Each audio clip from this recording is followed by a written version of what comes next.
মুহূর্তে সবকথে বড় খবর। আপনারা জানেন যে আজকে ভাঙড়ে আমাদের মাননীয় মুখ্যমন্ত্রী মমতা বন্দ্যোপাধ্যায় উনি আজকে এসেছিলেন সভাতে। সেইখানে তীব্র নিশানা, তীব্র কটাক বিজেপিকে আর কিছু কিছু ছোট দলকে। শওকত মোল্লার কাছ থেকে সেক্রেটারি উঠিয়ে নিবে, পুলিশ উঠিয়ে নিতে চাইছে। মমতা বলছে আদকল আমার প্রশাসন আমি শওকতকে আমি দেব। কেন?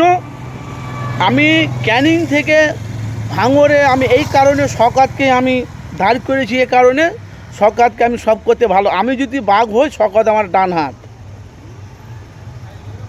মাননীয় মুখ্যমন্ত্রী মমতা ব্যানার্জি বলছে আমি যদি বাঘ হই, শওকত হলো আমার ডান হাত। আমার সবকথে প্রিয় প্রার্থী পশ্চিমবাংলার মধ্যে সবকথে প্রিয় প্রার্থী হলো আমার শওকত মোল্লা। সেখানে বলছে শওকত মোল্লা বলছে ও যেটা চাইবে ভাঙড়ে যখন যেটা বলবে সমস্ত জিনিস আমি শওকত বললি আমি সব কাজ করে দেবো। তাহলে এবারকার তাহলে নওশাদ সিদ্দিকীর খেলা শেষ ভাঙড়ে।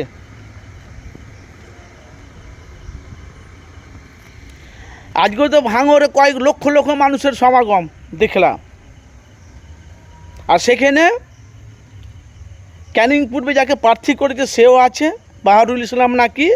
আর শওকত মোল্লা এতে তোমার ভাঙড়ে আজকে বিশাল প্রতিবাদ সভা আজকে। সেখানে আমরা দেখতে পাচ্ছি যে এবারকার কিন্তু নওশাদ সিদ্দিকী এবারকার ভাঙড়ে ওনার জিতা খুব দায়ী হয়ে যাবে। কেন বলছি? সামনে বিধানসভা ভোট, আর নওশাদ সিদ্দিকী একটাই সিট পেয়েছে, সেটা হলো ভাঙড়ে।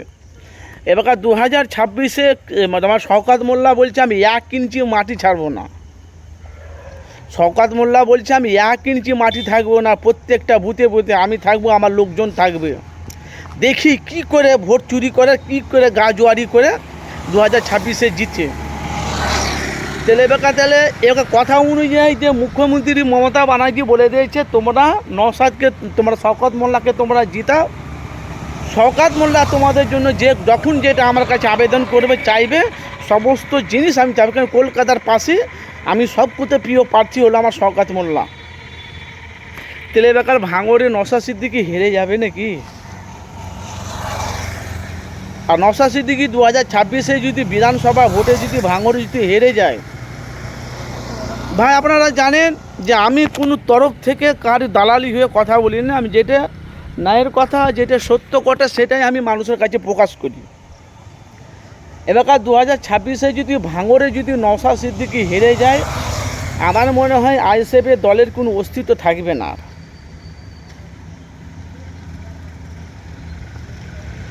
এটাই তো প্রশ্ন উঠছে যে 2021-এ নওশাদ সিদ্দিকীকে আব্বাস সিদ্দিকীর কথা অনুযায়ী ভাঙড়বাসীরা নওশাদকে জিতিয়ে ওনাকে এমএলএ বিধায়ক করেছে, পার্লামেন্টে পাঠিয়েছে। আর মমতা ব্যানার্জি বলছে আমি নিজে ওনাকে ক্যানিং থেকে নিয়ে এনে আমি ক্যানিং থেকে ওকে ভাঙড়ে এই কারণে দাঁড় করিয়েছি। ভাঙড়ে অনেক কাজ আছে, ভাঙড়ে অনেক কিছু কাজ করব, এই জন্য আমি শওকত মোল্লাকে প্রার্থী করেছি ভাঙড়ে। তাহলে এবার 2026-এ নওশাদের খেলা শেষ না শওকত মোল্লার খেলা শেষ, কোনটা? যেহেতু এবার দেখতে পাচ্ছি যে ভাঙড়ে যে এত মানুষের ভিড়, হাজার হাজার উপচে পড়া মানুষের ভিড়, একাধিক দেখলাম প্রচুর মানুষের ভিড়, কয়েক লক্ষ মানুষ জড়ো হয়েছে মমতা ব্যানার্জির সভাতে। লক্ষ্মী ভাণ্ডার, বেকার ভাতার, স্বাস্থ্য কার্ড, উপজেলা কত কী পাচ্ছে, প্রকল্প, উন্নয়ন। তার সাথে সাথে ভাই এবারকার লড়াইটা কিন্তু ভাই মারাত্মক লড়াই হবে। আবার ফের আমডাঙ্গাতে কাসেম সিদ্দিকী, নওশাদ সিদ্দিকীর ভাই কাসেম সিদ্দিকী, এরা একই রক্তর খুন। তাহলে 2026-এ তাহলে নওশাদ সিদ্দিকী যদি হেরে যায় তাহলে আইএসএফের অস্তিত্ব থাকবে না। আর ভাঙড়ের মানুষ যদি নওশাদকে যদি জিতায় তাহলে শওকত মোল্লার আর কোনো ভ্যালু থাকবে না। কেন? মমতা বলছে আমার সবকথে পশ্চিমবাংলার মধ্যে সবকথে প্রিয় প্রার্থী হলো আমার শওকত মোল্লা। আমি যদি বাঘিনী হই, ও আমার ডান হাত। তাহলে শওকত মোল্লাকে মমতা ব্যানার্জি কতটা এক্সপেক্ট করে বুঝতে পেরেছেন? পশ্চিমবাংলার মধ্যে 294টা সিটের মধ্যে যতটা ওনার সিট আছে সবকথে বেস্ট সিট, যে সবকথে যে বিধায়ক এমএলএ সেটা হলো শওকত মোল্লা। সেটাকে আজকে মুখ্যমন্ত্রী মমতা ব্যানার্জি প্রমাণ করে দিল আজকে ভাঙড়ে বিশাল সভাতে। আপনাদের মতামত জানাবেন, ভাঙড়ে কী হবে, নওশাদ হারবে না জয়ী হবে, জিতবে? শওকত জিতবে না নওশাদ জিতবে? আপনাদের অবশ্যই মতামত জানাবেন।